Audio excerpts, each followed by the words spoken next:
Si vous avez grandi dans une ferme française, il y avait sans doute un Someca dans la cour. Ce tracteur orange au démarrage franc, dont le battement de moteur porté d'un champ à l'autre par les matins clairs, le nom sur le capot qu'on disait sans même y penser. À son apogée, Someca représentait près d'1 tracteur français sur 8, sortait par dizaines de milliers d'une usine de Bourgogne, roulait dans toutes les régions du pays. La marque avait survécu à la faillite de l'usine dont elle était née, survécu à la mort de son fondateur, survécu au rachat de sa maison mère par les Américains, et puis, après plus de 30 ans dans les campagnes de France, le nom a tout simplement disparu des capots. Comment un tracteur que connaissait chaque agriculteur de France a-t-il pu s'effacer sans que personne ne l'annonce jamais ? Chapitre 1. Le mensonge orange. Il faut d'abord parler de la couleur. Des centaines de milliers de Français la portent en eux sans le savoir. Un tracteur orange, arrêté au bout d'un champ, à la lisière d'une terre fraîchement retournée, le battement du moteur au ralenti, sourd et régulier, qui portait d'une ferme à l'autre par les matins clairs. Le nom peint sur le capot, en lettres fières, Someca. Pour toute une génération d'agriculteurs, de la Beauce au Charolais, ce tracteur-là n'était pas une machine étrangère. C'était le tracteur français, le leur. Celui qu'on achetait parce qu'il sortait d'une usine française, conçue par des ingénieurs français, assemblé par des ouvriers français, dans une petite ville de Bourgogne, dont le nom sonnait comme une promesse. Bourbon-Lancy. Ils avaient tort. Pas sur l'usine. L'usine existait, les ouvriers existaient, et leur savoir-faire était bien réel. Ils avaient tort sur ce qui battait sous le capot. Car ce tracteur si français, dès ses premières années, roulait sur un moteur italien. Et l'homme qui avait donné naissance à la marque n'était pas un ingénieur de la Loire ou de la Saône. C'était un Turinois. Un négociant en ferraille devenu, à force de ruse et de patience, le représentant d'un géant industriel italien sur le sol français. Cet homme s'appelait Henri Teodoro Pigozzi. En vérité, il s'appelait Enrico Teodoro Pigozzi. On l'avait surnommé Monsieur Simca. Et l'histoire que nous allons suivre est celle d'une marque qui n'a jamais tout à fait existé de façon autonome. Une marque française d'habillage, posée dès le premier jour sur une mécanique venue d'ailleurs, et qui pourtant a fini par incarner, pour des millions de ruraux, une certaine idée du travail national. C'est une histoire qu'on raconte souvent de travers. On dit qu'une trahison a tout emporté. On dit qu'un partenaire étranger est entré dans la place, puis a fermé la porte. C'est plus compliqué que cela. C'est même l'inverse. Et pour comprendre pourquoi, il faut remonter au tout début, non pas à un champ, non pas à un tracteur, mais à une usine qui ne fabriquait pas des charrues. Elle fabriquait des armes. Car avant Someca, avant Bourbon-Lancy, avant l'Orange, il y eut une manufacture d'armement en faillite, un moteur d'avant-guerre à piston opposé et une poignée d'hommes qui rêvaient de transformer des fusils en tracteurs. Cette histoire commence là. Elle commence à Paris, dans le fracas d'une industrie qui cherchait sa place dans un monde qui n'avait plus besoin de canons. Chapitre 2. Une usine d'armes qui rêvait de champs. La manufacture d'armes de Paris, la MAP, était née pour la guerre. Comme tant d'entreprises françaises de mécanique de précision, elle avait grandi dans les commandes militaires, puis s'était retrouvée, la paix revenue, avec des ateliers pleins de machines-outils et des carnets de commandes vides. C'est le sort commun de l'armurerie après un conflit. Il faut se réinventer ou mourir. Après la Première Guerre mondiale, la MAP s'était donc reconvertie dans la mécanique civile, dans le travail fin du métal, dans tout ce qu'un atelier habitué à usiner des culasses de fusil sait faire quand on ne lui demande plus de culasses. Et à la sortie de la Seconde Guerre mondiale, dans une France exsangue qui devait avant tout se nourrir, la MAP tourna son regard vers les champs. C'était l'époque où l'on comptait encore les chevaux avant les tracteurs. La campagne française, en 1945, restait un monde de traction animale, de journées courbées, de bras. Mécaniser, c'était nourrir. Le pays entier en avait fait une affaire d'État. Et dans ce grand mouvement, la MAP présenta son premier engin agricole. Un tracteur à essence, le MAP Latil, un type AR3, produit de 1945 à 1947. Le nom de Latil qui accompagnait ce premier tracteur mérite qu'on s'y attarde, car il raconte à lui seul la richesse mécanique de cette France-là. Latil, c'était l'œuvre d'un homme, Auguste Joseph Frédéric Georges Latil, né en 1878, mort en 1961. Un ingénieur marseillais, inventif jusqu'à l'obsession, installé à Suresnes, qui avait déposé dès 1897 le brevet de ce qu'il appelait l'avant-train Latil, un dispositif de traction qui faisait de lui l'un des pionniers du véhicule motorisé à roue motrice avant. Latil fournissait les premiers moteurs, la MAP fournissait les ateliers, et de cette rencontre naquit une ambition agricole. Mais l'essence ne convenait pas aux campagnes. Le diesel, plus sobre, plus robuste, plus adapté au travail lourd de la terre, s'imposait partout. La MAP le comprit et présenta un tracteur diesel, le type DR3, produit de 1947 à 1950. Et c'est ici qu'apparaît l'un des personnages les plus singuliers de toute cette histoire. Un ingénieur dont le nom ne dit plus rien à personne, mais dont l'invention allait, sans qu'il le sache, poser la première pierre de l'empire Someka. Il s'appelait Roland Larac, et le moteur qu'il conçut n'avait rien d'ordinaire. C'était un 2 temps diesel à piston opposé. 2 cylindres, mais 4 pistons, 2 par cylindre, se faisant face, comprimant la charge entre eux dans un même mouvement. Une architecture rare, complexe, exigeante, mais d'une élégance mécanique qui forçait le respect des ingénieurs. Ce moteur n'était pas seulement une curiosité d'atelier, il était bon. Suffisamment bon pour que, le 5 février 1949, une voiture dérivée de cette mécanique aille battre 6 records du monde sur l'anneau de Montlhéry, piloté par un homme du nom de Fernand Lacour. 6 records du monde, avec un moteur né dans une ancienne usine d'armes, pensé pour tirer une charrue. Voilà ce que la mécanique française savait faire au sortir de la guerre. Voilà le niveau de savoir-faire qui allait, quelques années plus tard, se retrouver transféré, presque en secret, vers une petite ville de Bourgogne. Mais le savoir-faire ne suffit pas à sauver une entreprise. Il faut des capitaux, des débouchés, une gestion. Et la MAP, malgré ses ingénieurs et ses records, était financièrement condamnée. La chute fut rapide et documentée. Le 10 février 1950, la MAP est placée en liquidation judiciaire. Le 2 juin 1950, sa faillite est prononcée. Le 24 juillet 1951, un concordat est enfin obtenu. Ce compromis de dernière heure entre une entreprise à l'agonie et ses créanciers. Il faut mesurer ce que cela signifie. L'usine qui venait de battre 6 records du monde, l'usine dont les moteurs faisaient l'admiration des connaisseurs, était en train de couler, étranglée par ses dettes. Et parmi ces dettes, une somme revient dans les archives. 67 millions dus à la SNECMA. Le litige remonta si haut qu'il fut tranché des années plus tard par un arrêt de la Cour de cassation dont l'attendu de principe posait que la cession d'actions était, en principe, un acte civil. Une phrase de juriste. Une phrase froide. Mais derrière cette phrase, il y avait des hommes, des ateliers, des machines. Et une division agricole qu'il fallait sauver de la débâcle. Cette division, quelqu'un allait la reprendre. Par un protocole daté du 11 novembre 1951, la branche agricole de la MAP fut cédée à une autre entreprise. Une entreprise dont le nom, à l'époque, évoquait surtout des automobiles, Simca.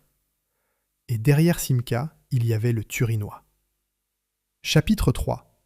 Monsieur Simca, le Turinois. Pour comprendre Somca, il faut comprendre Pigozzi. Et pour comprendre Pigozzi, il faut accepter une idée qui dérange le récit patriotique. L'homme qui allait donner à la France l'un de ses plus grands noms de tracteurs n'était pas venu servir l'industrie française. Il était venu servir l'industrie italienne. Somca ne fut pas une trahison de cet homme. Elle fut, dès l'origine, exactement ce pourquoi il avait été placé là. Enrico Teodoro Pigozzi naît à Turin le 26 juin 1898. Turin, la ville de Fiat. Ce n'est pas un détail, c'est le centre de gravité de toute sa vie. Orphelin de père à 14 ans, le jeune Pigozzi doit très tôt se débrouiller. Il reprend l'entreprise familiale de transport hippomobile, des chevaux, des charrettes, le vieux monde. Puis il devient négociant en ferraille. Et c'est comme ferrailleur qu'il croise la route du géant de sa ville natale. Il achète les rebuts métalliques de Fiat. Il apprend à connaître la maison. Il apprend à s'y rendre indispensable. Un homme moins ambitieux serait resté ferrailleur. Pigozzi, lui, transforma une relation de sous-traitance en position de confiance. Dès 1926, il devient le représentant général de Fiat en France, à travers une société qu'on appelait la SAFAF. Représenter Fiat en France, dans les années 20 et 30, ce n'était pas une sinécure. Les barrières douanières entre la France et l'Italie rendaient l'importation d'automobiles italiennes ruineuse. Pour vendre des Fiat aux Français, il fallait cesser de les importer. Il fallait les construire sur place. C'est ainsi que naquit Simca. Le 2 novembre 1934, Pigozzi fonde la Société industrielle de mécanique et de carrosserie automobile, Simca, pour le compte de Fiat, afin de fabriquer en France, sous licence, les voitures du constructeur turinois. Retenez bien ceci, car c'est la clé de tout ce qui suivra. Simca n'était pas une entreprise française qui travaillait avec Fiat. Simca était une création de Fiat, dirigée par l'homme de Fiat en France, conçue pour porter des couleurs françaises sur une mécanique italienne. Le masque était français. Le visage, dessous, était turinois. Pigozzi joua ce rôle à merveille. Il était devenu français d'adoption, francisant jusqu'à son prénom. Enrico devint Henri. Il aimait la France, vivait en France, mourut en France. Mais son génie fut précisément de faire oublier, à des millions de clients, l'origine italienne de ce qu'ils achetaient. Simca devint, dans l'imaginaire français, une marque nationale. C'était déjà, en germe, tout le mécanisme de Somca, un habillage patriotique posé sur une réalité étrangère. Et voici qu'en 1951, la division agricole de la MAP en faillite se retrouve à vendre. Pour Simca, c'est-à-dire au fond pour Fiat, l'occasion est trop belle. Fiat fabrique des tracteurs en Italie depuis des décennies. Fiat possède les moteurs, les brevets, l'expérience. La France, elle, offre un marché agricole immense en pleine mécanisation, protégé, avide de machines. Reprendre la branche agricole de la MAP, c'était planter un pied français dans ce marché, avec des mécaniques italiennes déjà éprouvées. Le schéma Simca appliqué au tracteur. La nouvelle entité voit le jour en 1952. On la baptise Someca, Société de mécanique de la Seine. Un nom qui sent la Seine, l'Île-de-France, le terroir industriel parisien. Rien dans ce nom ne dit l'Italie. C'était voulu. Les tout premiers tracteurs portent encore la double marque, MAP Someca, comme une transition assumée entre l'ancien monde et le nouveau. Le DR40 en est le témoin. Mais le premier vrai Someca, celui par qui la marque prend son visage, c'est le DA50, apparu en 1952 et 1953. Il descend directement du MAP DR3, de ce fameux moteur à piston opposé de Roland Larac. Au début, il en garde le cœur, un moteur MAP. Puis très vite, ce cœur français est remplacé. À sa place, un moteur OM Fiat, italien. Voilà le moment exact où le mensonge orange s'installe. Le tracteur reste français par le nom, par l'usine, par les mains qui l'assemblent. Mais son cœur, désormais, vient de Turin. Le DA50 ne fut pas un tracteur médiocre, loin de là. Il connut même un honneur singulier. Il fut le premier tracteur français jamais testé par l'Université du Nebraska, aux États-Unis, le juge de paix mondial de l'époque en matière de tracteurs. Le laboratoire dont les mesures faisaient autorité sur tous les continents. Qu'un tracteur français traverse l'Atlantique pour se soumettre à ce banc d'essai, cela disait quelque chose de l'ambition de la jeune marque. Someca ne visait pas seulement les fermes de la Brie, elle visait la reconnaissance. Et la reconnaissance, elle allait l'obtenir. Car derrière le DA50 se profilait toute une gamme, et derrière la gamme, une usine prête à devenir géante. Cette usine ne se trouvait ni à Paris, ni sur les bords de Seine dont la marque tirait son nom. Elle se trouvait à des centaines de kilomètres de là, dans une petite ville thermale de Bourgogne, au bord de la Loire, dominée par une cheminée de briques qui montait déjà la garde depuis le siècle précédent. Bourbon-Lancy. C'est là que l'Empire allait vraiment se construire. Chapitre 4. Le fer de lance orange. Bourbon-Lancy est une petite ville d'eau, à l'extrême ouest de la Saône-et-Loire, posée au cœur du pays charolais, là où la Bourgogne descend vers la Loire. Une ville de curistes et de paysans qui n'avait a priori rien pour devenir une capitale du tracteur. Rien, sinon une usine. Et cette usine était là bien avant Someka, bien avant Cinca, bien avant Pigozzi. Le site industriel de Bourbon-Lancy remonte à 1874. Cette année-là, un homme du nom d'Émile Puzena y lança la fabrication d'une herse en Z qui allait faire sa réputation. Puzena, c'était le machinisme agricole du XIXe siècle. Les herses, les faucheuses, les semoirs, tout l'outillage qui accompagnait la révolution des campagnes. Autour de son atelier, une industrie s'était bâtie, et avec elle une ville ouvrière. La grande cheminée de briques de la manufacture Puzena monte encore aujourd'hui dans le ciel bourbonien. Elle est l'emblème du lieu. Elle a vu passer tous les régimes industriels qui se sont succédés sur ce sol. Quand Someka s'installe à Bourbon-Lancy, elle hérite donc d'une tradition, d'une main-d'œuvre, d'un savoir. Mais elle y apporte aussi quelque chose de neuf et de précieux, la haute mécanique de la région parisienne. Car l'un des faits les plus remarquables de cette période, c'est le transfert. On déplaça de la région parisienne vers la Bourgogne la pignonnerie de précision, les traitements thermiques, tout ce que la vieille Map avait accumulé de sciences métallurgiques. L'homme qui orchestra une bonne part de ce transfert s'appelait Henri Berthier, chef de fabrication à Bourbon-Lancy. C'est lui et ceux qui travaillaient sous ses ordres qui firent de cette usine bourguignonne un centre de production capable de rivaliser avec les meilleurs. Il faut dire un mot de ceux qui peuplaient déjà ces ateliers, car leur histoire est inséparable de l'histoire de France. Dès l'entre-deux-guerres, l'usine Puzena avait fait appel à une main-d'œuvre immigrée, environ 300 ouvriers polonais venus travailler le métal loin de chez eux. On les logeait dans des cités sommaires, aux forges, à l'écart. Ces hommes ne furent pas de simples bras. Beaucoup, quand vint l'occupation, s'engagèrent dans la résistance, dans les rangs de la main-d'œuvre immigrée. Ils avaient traversé un continent pour gagner leur pain à Bourbon-Lancy, et ils prirent les armes pour un pays qui n'était pas le leur de naissance. Quand on parle du savoir-faire de cette usine, ce sont aussi leurs mains qu'il faut nommer. Sur cette fondation, une ville industrielle du XIXe siècle, une main-d'œuvre aguerrie, la mécanique de précision venue de Paris, Someka lança sa conquête. Et cette conquête eut un visage, une gamme de tracteurs qui, année après année, monta en gamme et en puissance.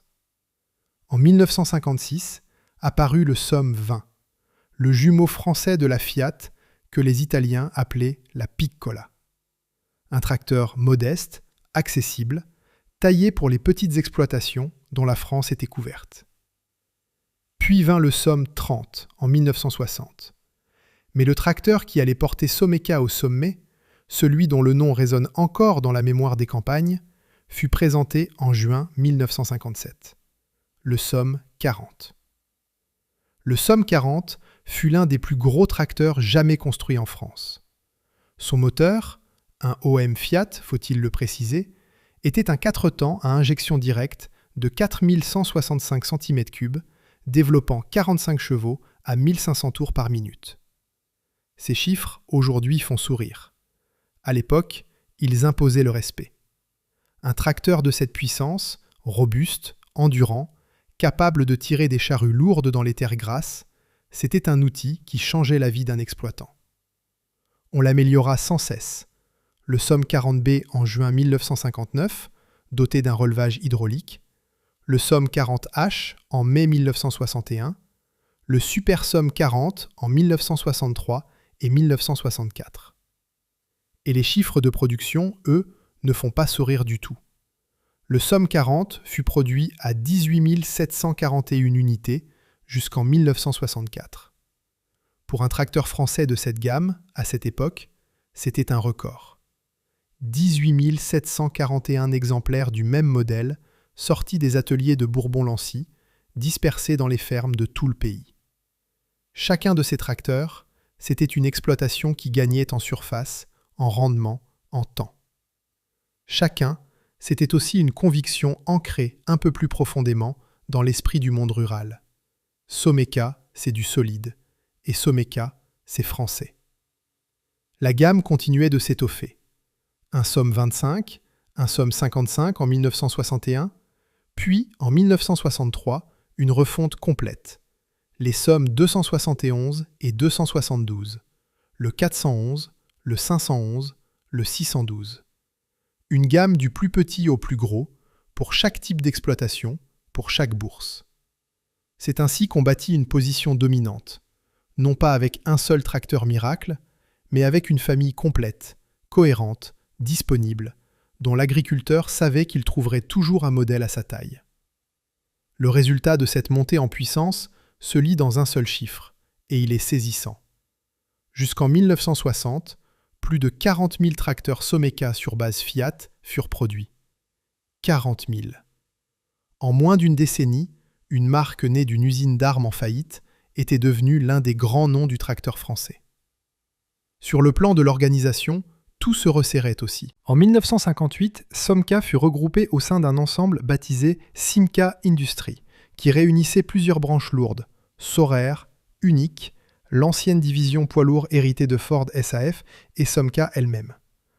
À la tête de cet ensemble industriel se trouvait un homme, Monsieur Toby, directeur général de Simca Industrie.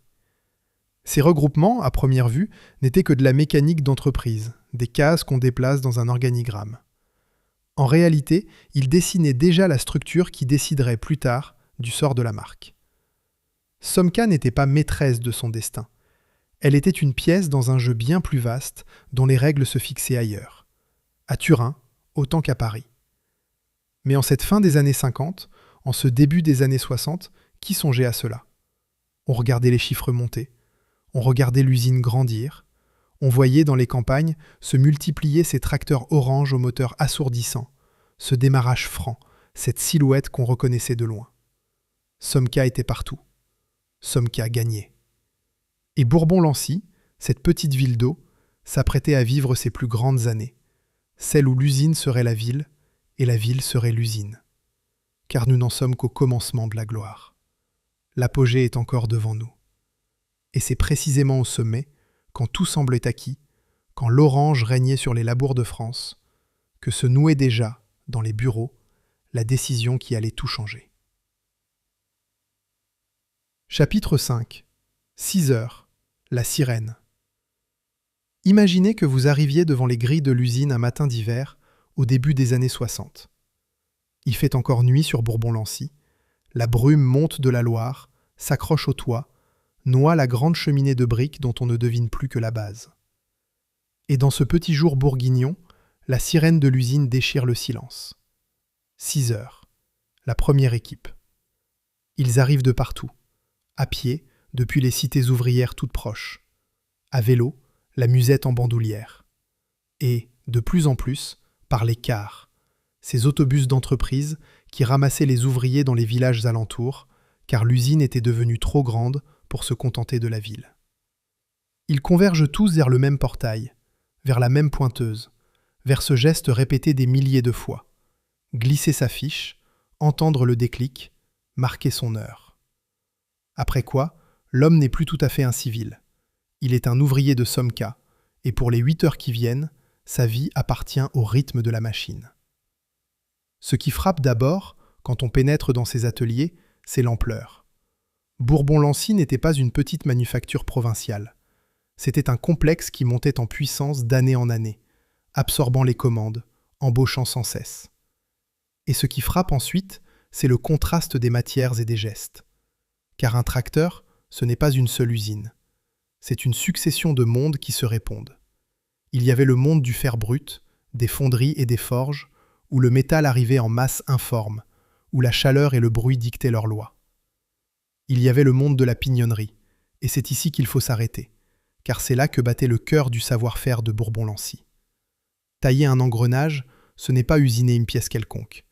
C'est un travail de précision extrême, où l'erreur se compte en centièmes de millimètre, où une dent mal formée condamne toute une boîte de vitesse. Cette science-là, ces ateliers l'avaient héritée de la vieille map parisienne.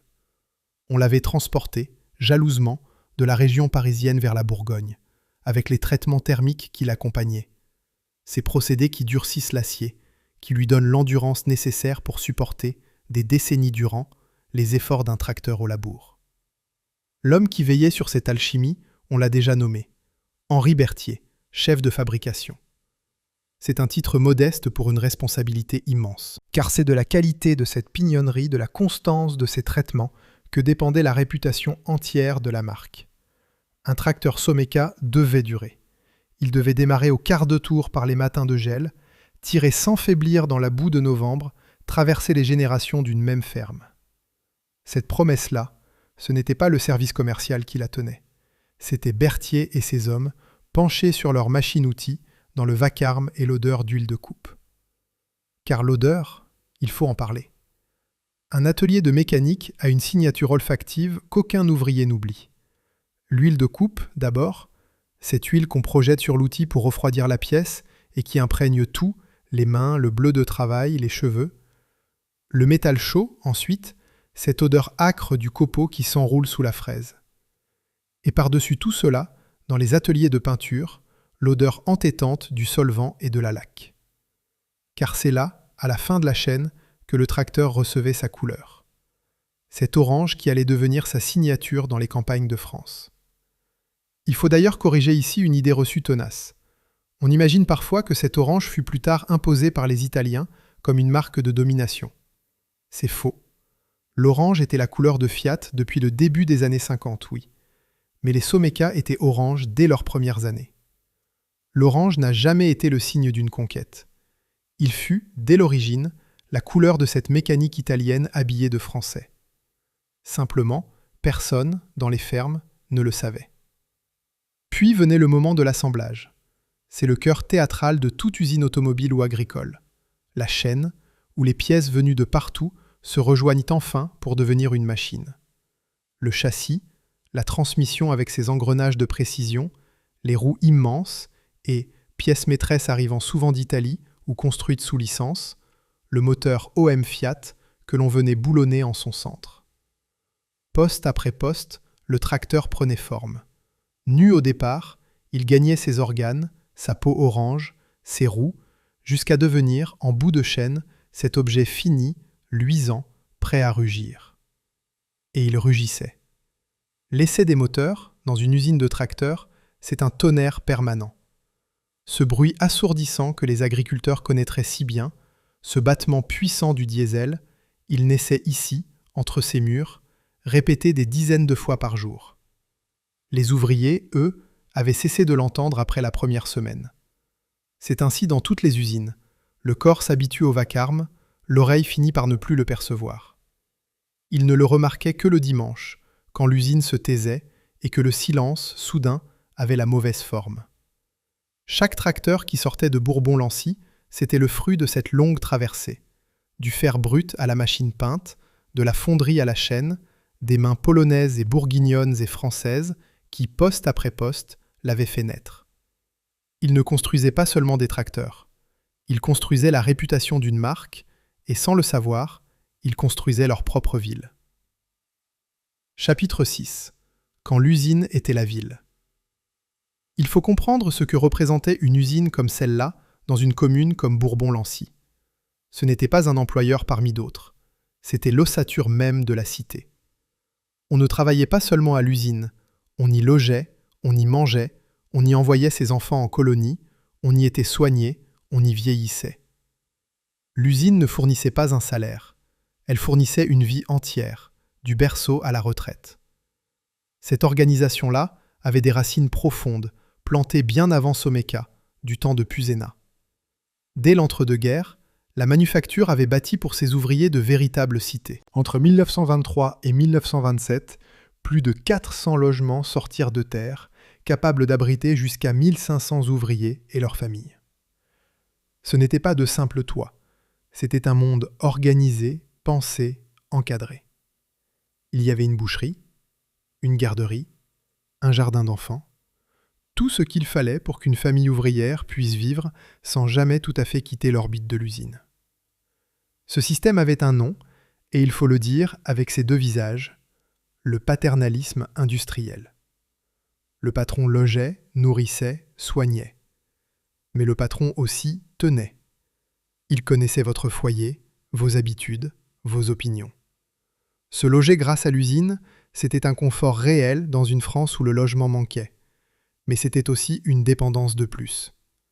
La main qui donnait le logement pouvait aussi, en cas de conflit, le reprendre.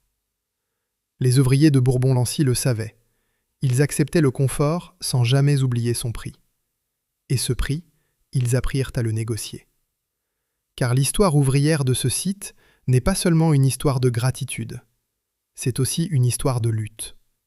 Le syndicalisme y était vivace dès 1918, réorganisé en mars 1937, présent dans les ateliers. En avril 1954, la CGT mena la grève. Les ouvriers de Bourbon-Lancy n'étaient pas des exécutants dociles logés par la grâce du patron. C'étaient des hommes qui savaient que leur conquête sociale, ils les devaient d'abord à eux-mêmes. Car c'est là un point que le récit nostalgique oublie trop souvent. Le comité d'entreprise, ce fut une conquête. Il naquit de la loi de février 1945, arrachée dans le grand mouvement social de la libération et non offert par la bonté d'un directeur. Mais une fois là, ce comité organisa la vie au-delà du travail avec une ampleur qui aujourd'hui laisse songeur. Une caisse de solidarité pour les coups durs, une retraite complémentaire. Des colonies de vacances où les enfants d'ouvriers découvraient la mer ou la montagne, souvent pour la première et la seule fois de leur enfance. Une cantine, une coopérative, tout un tissu d'institutions qui faisait de l'appartenance à l'usine bien plus qu'un contrat de travail, une citoyenneté. Et pour préparer l'avenir, il y avait l'école. Une école d'apprentissage avait été créée dès 1940. Elle formait, sur place, les jeunes de la région au métier de la mécanique. Ceux-là même qui feraient la précision de la pignonnerie, la fiabilité des moteurs. Cette école technique privée vécut longtemps, très longtemps. Elle resta active jusqu'en 2011. Presque 3/4 de siècle à former les mains qui feraient tourner l'usine. C'est dire à quel point le savoir-faire ici n'était pas un accident. Il était cultivé, transmis, entretenu, de génération en génération. Car c'était cela, le cœur battant de Bourbon-Lancy, la transmission. On entrait à l'usine parce que le père y était, et parfois le grand-père avant lui. On y apprenait un métier à l'école de l'entreprise. On y trouvait un logement dans les cités. On y mariait ses enfants avec les enfants d'autres ouvriers. La vie tout entière se déployait dans ce périmètre. En 1965, l'usine louait encore 750 logements à ses employés et 10 cars transportaient chaque jour 500 ouvriers depuis les campagnes environnantes. 750 foyers, 500 trajets quotidiens. Ces chiffres ne mesurent pas seulement une masse salariale. Ils mesurent l'emprise totale, presque tendre et presque étouffante, d'une usine sur un territoire. Il ne faut pas oublier dans ce tableau les visages venus d'ailleurs. Les Polonais des forges, arrivés du temps de Puzena, avaient fait souche. Leurs enfants étaient nés ici, avaient fréquenté l'école de l'usine, parlaient le français de Bourgogne. L'immigration à Bourbon-Lancy n'était pas une abstraction sociologique. C'étaient des noms de familles aux consonances slaves sur les listes de paix. Des familles installées, intégrées, dont les fils travaillaient à leur tour la pignonnerie que leur père avait contribué à monter. Le tracteur le plus français de France était aussi, en partie, l'œuvre de ces mains venues de l'Est. Un mot, prononcé quelques années plus tard par un maire adjoint, résume tout cela mieux que n'importe quelle analyse. Lors de l'inauguration d'un nouveau bâtiment, en novembre 1969, il eut cette phrase simple. « Lorsque l'usine va, la ville va bien. » Toute une philosophie tient dans ces quelques mots. Le destin de la cité et le destin de l'usine ne faisaient qu'un. Ce qui était bon pour l'une était bon pour l'autre. Et l'inverse était vrai aussi. Ce qui frapperait l'une frapperait l'autre. Personne, ce jour-là, ne songeait à l'inverse. Car en cette fin des années 60, tout allait bien. L'usine allait, la ville allait, et la marque, elle, rayonnait sur la France entière. Chapitre 7. 13%. Sortons un instant de Bourbon-Lancy. Quittons les ateliers, les cités, la cheminée de briques. Car pour mesurer ce qu'était devenu Somca au tournant des années 60, il faut prendre de la hauteur et regarder le pays tout entier. En 1964, la France agricole se donnait rendez-vous à Paris.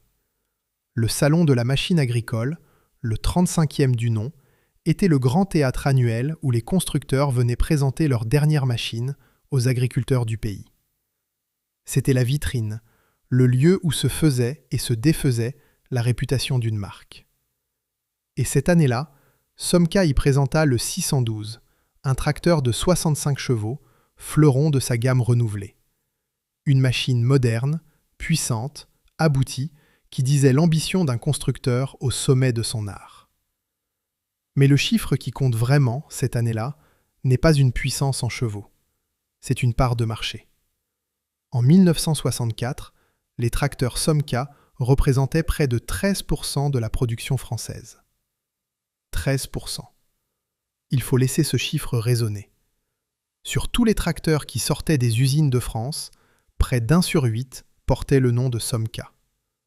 Face à des concurrents redoutables, face aux grands noms nationaux et aux géants venus de l'étranger, cette marque née d'une usine d'armes en faillite s'était taillée une place que peu auraient imaginé 15 ans plus tôt. Somca n'était plus un outsider. Somca était un pilier de l'industrie du tracteur français. Et ce pilier n'avait rien d'abstrait pour les gens de la terre. C'est peut-être là le plus important. Somca n'était pas seulement un chiffre dans une statistique ministérielle. C'était une présence, une familiarité, une évidence. On peut le dire sans exagérer. Tous les agriculteurs de France, dans ces années-là, connaissaient les tracteurs Somca. La plupart en avaient conduit un, ou en avaient un dans leur hangar, ou en avaient vu un chez le voisin. L'orange Somca faisait partie du paysage rural au même titre que le clocher du village ou la coopérative. Ce tracteur au bruit reconnaissable entre tous, à la silhouette trapue, au démarrage franc, était devenu un marqueur de la campagne française elle-même. Cette réussite reposait sur une gamme complète, on l'a vu, du petit tracteur de vigne aux gros engins de grande culture. Elle reposait sur un réseau de distribution dense, sur des concessionnaires présents dans chaque région. Elle reposait sur cette réputation de robustesse patiemment bâtie par les hommes de Bourbon-Lancy. Mais elle reposait aussi, et c'est ici que l'ironie devient vertigineuse, sur une conviction largement fausse. Car l'agriculteur qui achetait Somca croyait acheter français. Il croyait soutenir l'industrie de son pays, faire travailler des ingénieurs français, encourager une mécanique nationale. Il ignorait que sous le capot orange battait, depuis le premier jour, un moteur venu de Turin. Il ignorait que la marque tout entière était, dans sa structure profonde, une filiale sous influence italienne. Ce n'était pas une escroquerie. Les tracteurs étaient bel et bien assemblés en France, par des ouvriers français, et leur qualité était réelle. Mais le sentiment national qui portait la marque reposait sur un malentendu soigneusement entretenu. Somca vendait de la mécanique italienne dans un emballage tricolore. Et cet emballage faisait une partie de sa force commerciale. Le mensonge orange n'était pas seulement une couleur, c'était une stratégie. Voilà donc où en était Somca au milieu des années 60. Une marque nationale, aimée, dominante, présente dans 1 champ sur 8. Une usine florissante, une ville prospère, un savoir-faire reconnu jusqu'au banc d'essai américain. Le sommet, l'apogée. Tout, absolument tout, semblait indiquer que le plus beau restait à venir. Et pourtant, au moment précis où Somca atteignait ce sommet, la décision qui allait sceller son sort était déjà prise. Non pas à Bourbon-Lancy, non pas à Paris, mais loin des ateliers, loin des champs, dans les bureaux feutrés où se négocient les empires. Chapitre 8. Le sommet et l'ombre. Il y a, dans l'histoire de Somca, une coïncidence de date si troublante qu'on hésite à y croire. L'année où l'usine de Bourbon-Lancy atteignit son apogée d'emploi est exactement l'année où, dans les hautes sphères, son destin bascula. Ces deux événements n'avaient, en apparence, aucun rapport. C'est ce qui rend leur simultanéité si cruelle. Commençons par le sommet visible. En 1962, l'usine de Bourbon-Lancy connaît son apogée. Plus de 1800 ouvriers y travaillaient. 1800. Jamais l'usine n'avait employé autant d'hommes. Jamais elle n'en emploierait autant à nouveau. C'était le zénith. Les ateliers tournaient à plein, la pignonnerie ronronnait, la chaîne d'assemblage crachait ses tracteurs orange, les cars amenaient chaque matin leur flot d'ouvriers. La ville vivait au rythme de sa sirène, et ce rythme n'avait jamais été aussi soutenu. Un homme entrant à l'usine cette année-là, à 18 ou 20 ans, pouvait légitimement penser qu'il tenait là un emploi pour la vie, comme son père avant lui. La marque, dans ces mêmes années, était portée par une équipe de direction confiante. On croisait à Bourbon-Lancy les noms de ceux qui la faisaient tourner. Henri Berthier, toujours, gardien de la fabrication. Monsieur Verdier, qui dirigea l'usine du temps de Simca. Et, en 1965, 2 codirecteurs, messieurs Rett et Aumaillet, à la tête d'un site qui semblait promis à un bel avenir. Rien, dans leurs rapports, dans les inaugurations, dans les articles de presse célébrant le dernier modèle, ne laissait deviner l'orage. Comment l'aurait-il deviné? Il regardait les commandes affluer, les parts de marché grimper, les tracteurs se vendre. Debout sur ce sommet, il ne pouvait pas voir le monde qui, déjà, se refaisait autour d'eux. Car voici ce qui se tramait, très loin des ateliers bourguignons. En décembre 1962, l'année même des 1800 ouvriers, la maison mère, Fiat, procédait à une opération financière qui allait tout déterminer.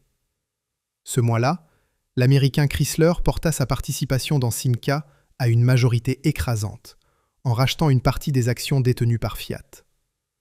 Sur le papier, une transaction entre géants, un jeu d'actionnaires comme il s'en produit dans toutes les grandes industries. Dans les faits, le début de la fin pour l'indépendance de Someka. Mais, et c'est ici que le récit habituel se trompe complètement, cette opération ne fit pas ce qu'on croit. On imagine volontiers Chrysler entrant dans la place et emportant Somka dans sa besace. C'est l'inverse qui se produisit. Car Pigozzi, en homme prudent, avait scindé son empire en 2 entités distinctes. Simca Automobile d'un côté, Simca Industrie de l'autre. Et Somka appartenait à Simca Industrie. Quand Chrysler racheta les actions de Fiat, il obtint l'automobile, les usines de Poissy, les voitures particulières. Il n'obtint pas la branche industrielle. Somka, ce jour-là, ne partit pas chez les Américains. Elle resta entre les mains de Fiat. Somka ne fut donc pas volée par un prédateur étranger. Elle fut, au contraire, conservée par sa maison mère italienne, méthodiquement, délibérément. Le tournant décisif ne fut pas un abandon, ce fut une rétention. Et cette nuance, en apparence si mince, change absolument tout au sens de l'histoire que l'on croyait connaître. Voilà donc le sommet, et voilà l'ombre. En surface, 1800 ouvriers, 13% du marché, une ville prospère, une marque aimée. En profondeur, une décision déjà prise, dans un bureau, par des actionnaires. La décision de garder Somka sous contrôle turinois, quel qu'en fût le prix, pour la souveraineté de la marque française.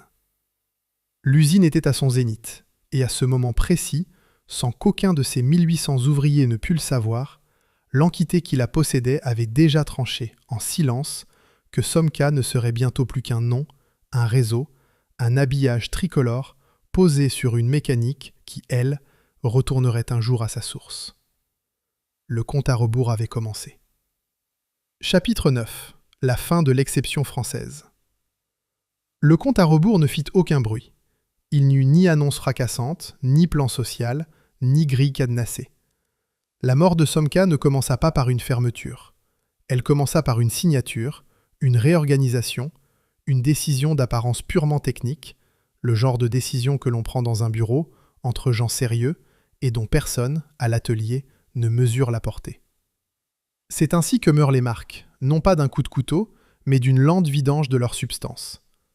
Le premier acte se joua tout en haut, et il fut brutal pour l'homme qui avait tout bâti. Chrysler, on l'a vu, s'était rendu maître de Simca Automobile en décembre 1962. Mais Chrysler se découvrit floué. L'Américain avait cru acheter tout Simca.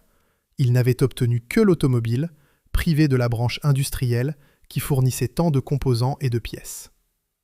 Somka, unique, la mécanique lourde, tout cela lui échappait, restait chez Fiat. On imagine la fureur des dirigeants de Détroit découvrant l'étendue de ce qu'ils n'avaient pas acheté. Leur riposte fut immédiate et personnelle. Le 31 mai 1963, Chrysler désormais aux commandes, Pigozzi fut contraint de démissionner de la présidence de Simca. Songez à cet homme.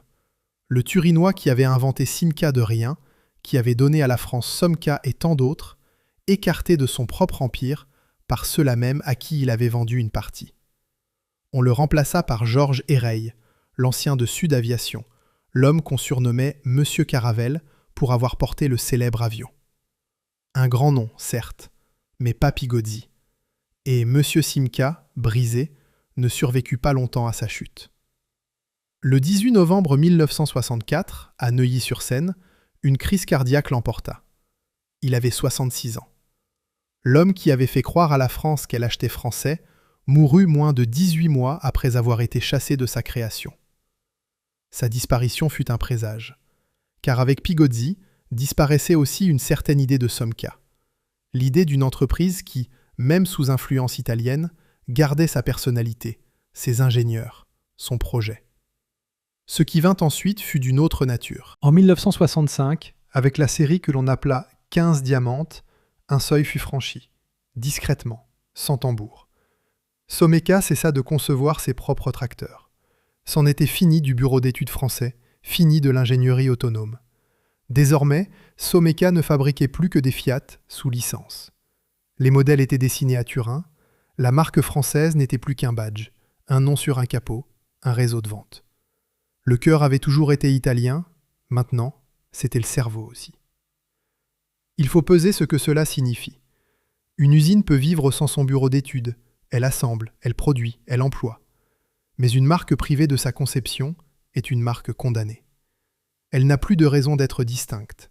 Elle n'est plus qu'un habillage commercial que sa maison mère conservera aussi longtemps qu'il sera rentable et qu'elle jettera le jour où il cessera de l'être. En 1965, sans que personne ne l'énonce ainsi, Someca était devenu un habit que Fiat pouvait retirer à sa guise. Le mouvement s'accéléra. En juin 1966, Simca Industrie, c'est-à-dire Unique et Someca, fut intégré à Fiat France, filiale du pôle des véhicules industriels de Fiat. Les réseaux se fondirent. Ce que Pigozzi avait maintenu séparé, ce que sa scission avait protégé, était désormais absorbé dans le grand ensemble turinois. Someca n'avait plus d'existence propre. Elle était une ligne dans les comptes d'une filiale française d'un groupe italien. Pendant ce temps, dehors, dans les champs et sur le marché, l'étau se resserrait d'une autre manière.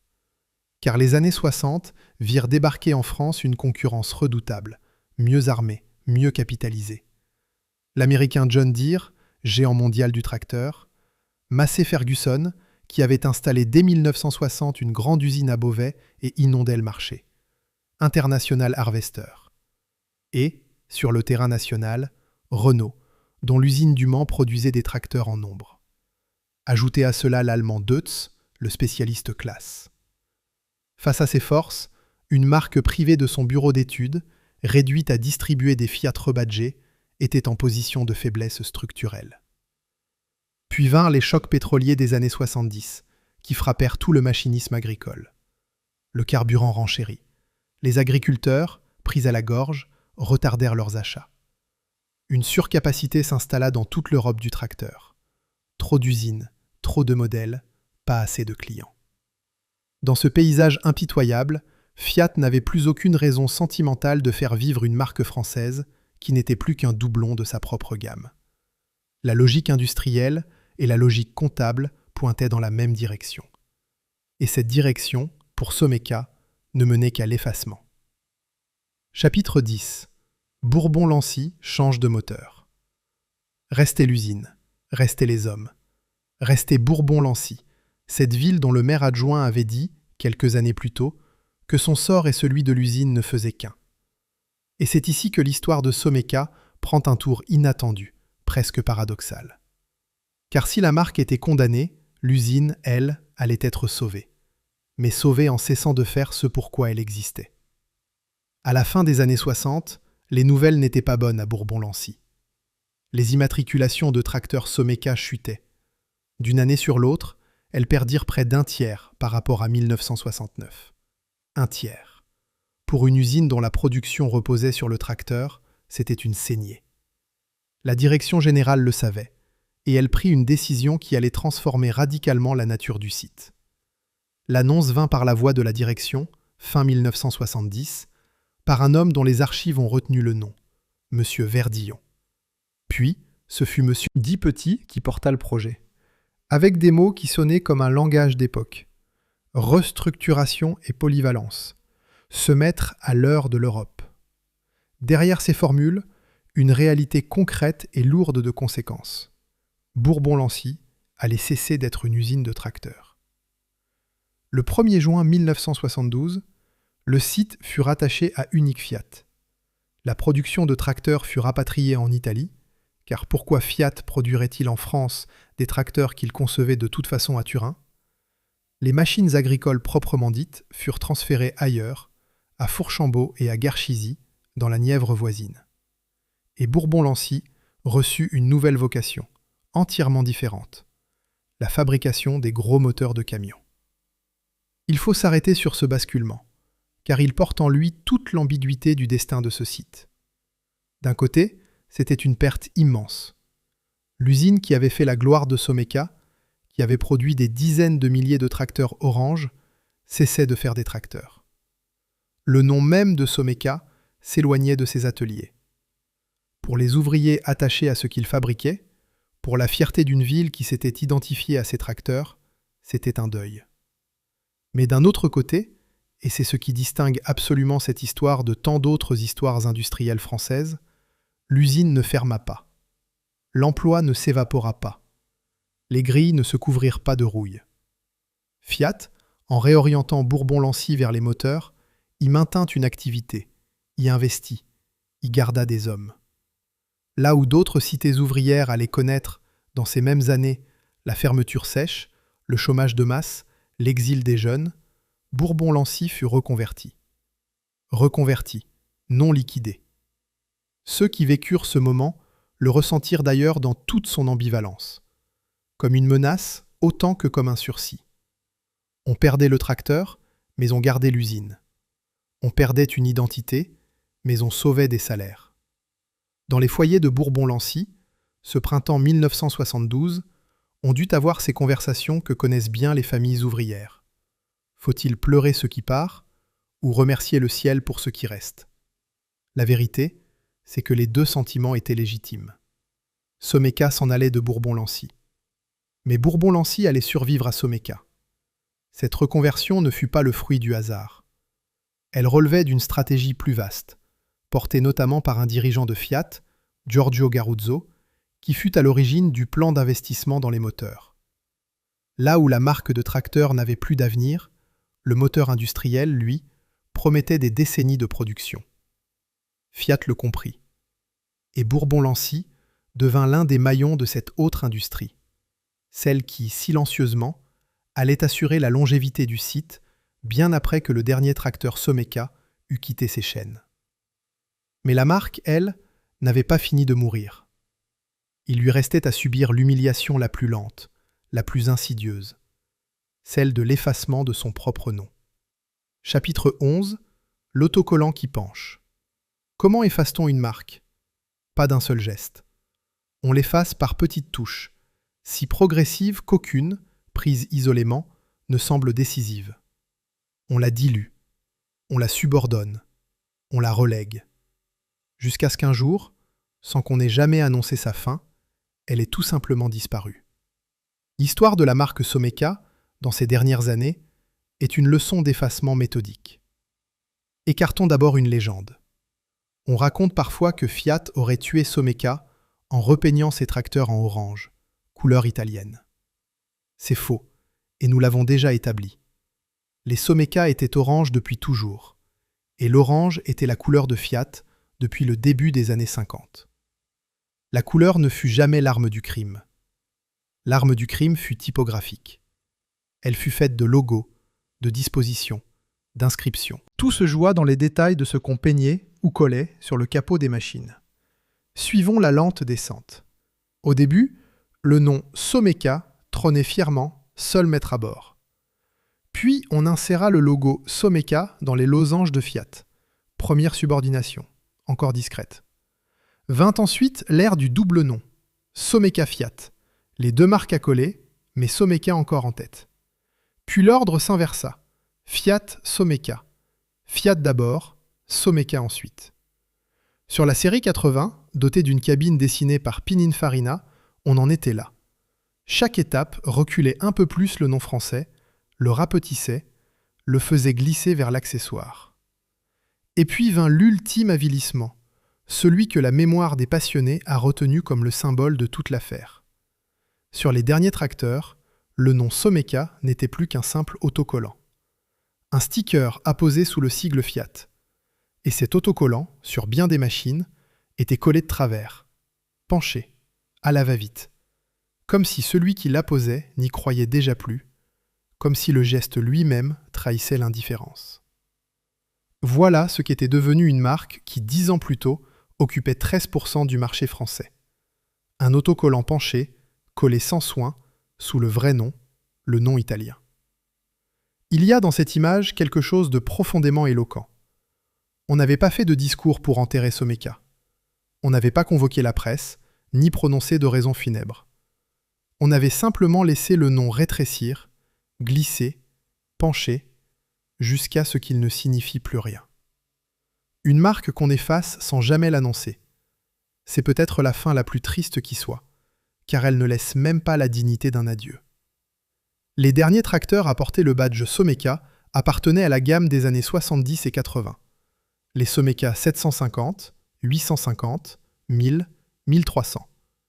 Il y eut même une moissonneuse, la M1182, lancée pour la campagne de 1981 et 1982, animée d'un moteur V6 Fiat de 225 chevaux. Des machines modernes, capables. Mais des machines qui ne portaient plus le nom Someca que comme un vestige, un autocollant de plus en plus fantomatique. Le coup final vint par une réorganisation, encore une. En 1983, Fiat Trattori, la branche tracteur du groupe, se restructura en profondeur. Elle racheta l'américain Eston, spécialiste de la fenaison, le français Bro, maître des machines à vendanger, l'italien Agrifool, et de cet ensemble naquit une nouvelle entité, un nouveau nom, Fiat Agri. Someca, dans ce grand rassemblement, n'était plus qu'un souvenir parmi les marques absorbées. Elle n'avait plus de place propre dans l'organigramme. C'est avec la gamme suivante, la série 90, lancée en 1984, que l'orange lui-même finit par disparaître. Une nouvelle couleur s'imposa, un rouge brique, un terracotta, hérité de l'américain Eston. Cette teinte nouvelle enterra deux choses d'un même coup. Elle enterra l'orange historique, cette couleur qui, depuis les années 50, avait été celle de Someca dans tous les champs de France. Et elle enterra le nom lui-même, car sur ces machines terracotta, il n'y avait plus de place pour Someca. Vers 1986, la marque disparut commercialement, définitivement. Il faut ici distinguer soigneusement deux dates que l'on confond souvent. 1983, c'est l'année de l'intégration dans Fiat Agri, la restructuration administrative. 1986, c'est l'année de la disparition commerciale du nom, le moment où plus aucun tracteur neuf ne fut vendu sous la marque Someca. Entre les deux, 3 années d'effacement final, le temps que la série 90 Terracotta remplace tout ce qui restait de l'orange d'antan. Ainsi s'éteignit Someca, non pas dans un fracas, mais dans un glissement. Non pas assassinée par une trahison unique et spectaculaire, mais dissoute, méthodiquement, par la logique d'un groupe qui n'avait jamais eu besoin d'elle que comme d'un masque. Quand le masque cessa d'être utile, on le retira. Sans un mot. Et pourtant, c'est là toute l'ironie de cette histoire, au moment même où la marque rendait son dernier souffle, l'usine de Bourbon-Lancy, elle, entrait dans une nouvelle vie. Une vie qui dure encore. Chapitre 12. L'usine qui a survécu à sa marque. Revenons à Bourbon-Lancy. Revenons à cette cheminée de briques, plantée là depuis 1874, qui avait vu passer Puzena, Lamap, Simca, Somca. Car pendant que le nom Somca s'effaçait des capots, quelque chose de tout autre se construisait entre ces murs. quelque chose qui allait faire mentir le récit ordinaire des ruines industrielles françaises. Reconvertie au moteur de camion en 1972, l'usine devint d'abord un site unique, puis, à partir de 1975, un site Iveco. Cette nouvelle entité naît cette année-là du regroupement des activités poids lourds de Fiat. Et Bourbon-Lancy s'y révéla non pas comme un vestige à liquider, mais comme un joyau industriel. On y produisit le moteur 8210, qui devint le best-seller des camions Iveco, l'âme mécanique des Turbotech et des Turbostar qui sillonnèrent les routes d'Europe. En mai 1983, l'année même où Somca disparaissait dans Fiat Agri, l'usine fêtait son 100 millième moteur produit sur place. 100 000 moteurs. Le tracteur était parti, mais la mécanique, elle, prospérait. Les chiffres de production disent cette vitalité mieux que tout discours. L'usine assembla 15 000 moteurs en 1986, 32 000 en 1989. En 3 ans, la production avait plus que doublé. Voilà une usine qui, au moment précis où sa marque de tracteur mourait, augmentait sa cadence et affirmait sa place dans une toute autre industrie. Il ne faut pas pour autant peindre un tableau sans ombre. La reconversion eut son coût humain. Iveco Bourbon comptait près de 1600 salariés en 1980. Il n'était plus qu'un peu plus de 1150 en 1985. Une baisse de plus d'un quart en 5 ans. Là aussi, des hommes partirent, des postes disparurent, des familles durent se réinventer. La survie de l'usine ne fut pas un long fleuve tranquille. Elle fut faite d'adaptations douloureuses, de réduction d'effectifs, de mutations exigées par un marché impitoyable. Mais l'usine tint, et elle fit mieux que tenir.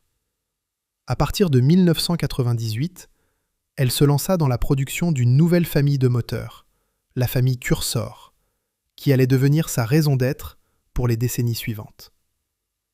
Et tandis que le groupe se transformait au gré des grandes consolidations mondiales, Fiat rachetant Ford New Holland au début des années 90, puis Case Corporation en 1999, donnant naissance à CNH, devenu CNH Industrial en 2013, Bourbon-Lancy demeura, solide, à sa place, produisant ses moteurs sous le pavillon d'Iveco et de sa branche FPT. Que trouve-t-on aujourd'hui à Bourbon-Lancy ? Non pas une friche, non pas des grilles cadenassées et des vitres brisées. On y trouve une usine bien vivante de FPT Industrial, le pôle motorisation du groupe Iveco. Une usine étendue sur 210 000 m², dont 110 000 couverts. La seule usine au monde à fabriquer l'ensemble de la gamme des moteurs Cursor 6 cylindres. Et surtout, on y trouve des hommes et des femmes au travail. 1200 personnes, aujourd'hui encore, franchissent chaque matin les portes de ce site. 1200. C'est moins que les 1800 de l'apogée de 1962, mais c'est 1200 emplois bien réels dans une petite ville de Saône-et-Loire, faisant du site le premier employeur privé de toute la Bourgogne. Le 21 juillet 2025, le président de l'unité motorisation d'Iveco, Sylvain Blaise, résumait la chose en une phrase à l'occasion d'un anniversaire pas comme les autres. Ici, 1200 personnes travaillent chaque jour avec passion et dévouement, transformant des matières premières en moteurs qui alimentent le monde. Un anniversaire pas comme les autres en effet, car cette année-là, l'usine fêtait ses 150 ans d'existence. 150 ans depuis la herse de Pusénat en 1874, en même temps que les 50 ans d'Iveco. 3500 personnes s'inscrivirent à la journée portes ouvertes, et l'usine, loin de se tourner vers le passé, préparait déjà l'avenir. Un nouveau moteur multicarburant, le XC13, capable de fonctionner au diesel, au gaz naturel ou à l'hydrogène. Voilà le paradoxe posé dans toute sa force. La marque Someka, elle, est morte. Elle a disparu il y a près de 40 ans, sans laisser d'adieu, réduite à un autocollant penché. Mais l'usine qui l'a portée, elle, a survécu. Elle a survécu à Someka, comme elle avait survécu à Pusénat, à la MAP, à Simca. Elle a changé de moteur, changé de nom, changé de propriétaire, et elle continue de faire ce qu'elle a toujours su faire. de la mécanique, de la précision, du métal transformé par des mains qualifiées. Tout ne fut pas préservé, il faut le dire. Les racines parisiennes de Someka, elles, ont bel et bien disparu. L'usine de Saint-Denis, celle qui avait connu tant de noms successifs, Kams, puis MAP, Someka, jusqu'à Fiat Alice, fut vendue à Siemens en 1987 et ses bâtiments détruits. Là où le récit des ruines s'applique, c'est à Paris, dans cette Seine dont Someka tirait pourtant son nom. La Seine a perdu sa mécanique. La Bourgogne, elle, l'a gardée. Chapitre 13. Le verdict. Il est temps de refermer ce dossier, et de le refermer honnêtement en corrigeant l'histoire qu'on nous avait promis de raconter. On nous avait dit qu'une seule erreur avait détruit le plus grand empire de tracteurs agricoles français. On nous avait laissé entendre qu'il y avait eu une trahison, un partenaire extérieur entré dans la place, puis refermant la porte sur une belle marque française. C'est le genre de récit qui rassure, car il désigne un coupable, un moment, une faute. Mais ce récit est faux, et le vrai est à la fois plus complexe et plus troublant. Someka ne fut pas trahi par Fiat, car Someka fut, dès le premier jour, une créature de Fiat. Elle naquit d'une usine d'armes en faillite, rachetée par Simca, et Simca elle-même avait été fondée par un Turinois pour le compte de Fiat. Ses moteurs vinrent d'Italie dès ses premières années. Sa conception cessa d'être française en 1965. Il n'y eut jamais de souveraineté industrielle française à trahir, car cette souveraineté n'avait jamais tout à fait existé. Elle était un mensonge commercial, un habillage tricolore, aimé et efficace, mais un habillage. Quant à la fameuse décision fatale, le vrai tournant, il fut à l'exact opposé de ce qu'on imagine. En décembre 1962, quand Chrysler racheta une partie des actions de Fiat, Someka ne partit pas chez l'Américain. Elle fut, au contraire, conservée par Fiat. Le flouet de cette histoire ne fut pas Someka, ni la France. Ce fut Chrysler, qui crut acheter tout Simca et découvrit qu'il n'avait obtenu que l'automobile. La branche industrielle, avec Someka, resta à Turin. Il n'y eut pas de cheval de Troie. Il n'y eut qu'un actionnaire qui garda ce qu'il possédait déjà. Et la mort de la marque, enfin, ne fut ni unique, ni violente, ni soudaine. Elle fut lente, multiple, méthodique. La fin de la conception française en 1965. L'intégration à Fiat France en 1966. La reconversion de Bourbon-Lancy en 1972. La création de Fiat Agri en 1983. La disparition commerciale du nom vers 1986. À quoi il faut ajouter les causes externes, bien réelles, la concurrence de John Deere, de Massey Ferguson, d'International Harvester, de Renault, les chocs pétroliers, la surcapacité de toute l'industrie européenne du tracteur. Aucune trahison unique, une dépendance native prolongée jusqu'à sa conclusion logique. Faut-il en conclure que l'histoire de Someka est une pure défaite ? Ce serait aller trop vite, car ces tracteurs orange furent réels. La fierté des agriculteurs qui les conduisaient fut réelle. Le savoir-faire des ouvriers de Bourbon-Lancy fut réel, si réel qu'il continue, aujourd'hui, sous d'autres noms, à faire tourner l'une des plus belles usines de moteurs d'Europe. Someka fit un masque, oui. Mais derrière le masque, il y avait des hommes qui construisaient vraiment quelque chose, avec leurs mains, leur métier, leur endurance. Et cela, aucune restructuration, aucun autocollant penché, aucune réorganisation d'actionnaires ne pourra jamais l'effacer. Alors, victoire ou défaite ?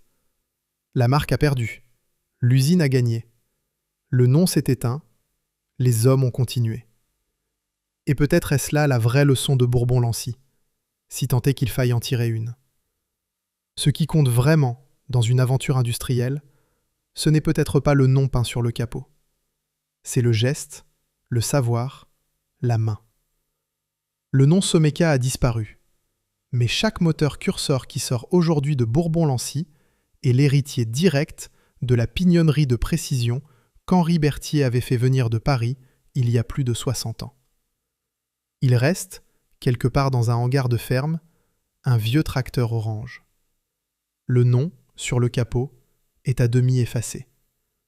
Peut-être n'est-ce plus qu'un autocollant penché, décollé par endroits. Son propriétaire, un homme d'un certain âge, l'a peut-être connu neuf ou l'a hérité de son père. Il sait le faire démarrer. Il connaît son bruit. Pour lui, ce tracteur fut et restera toujours le tracteur français par excellence. Il ne saura peut-être jamais que son cœur venait de Turin. Et à la vérité, cela n'a plus guère d'importance. Car ce qu'il a aimé dans cette machine n'était pas un pays sur un capot. C'était une fidélité, une robustesse, une compagnie de travail à travers les saisons. Le mensonge orange, au fond, ne trompait personne sur l'essentiel. Le tracteur était bon. Les hommes qui l'ont fait étaient bons. Et l'usine, elle, est toujours debout.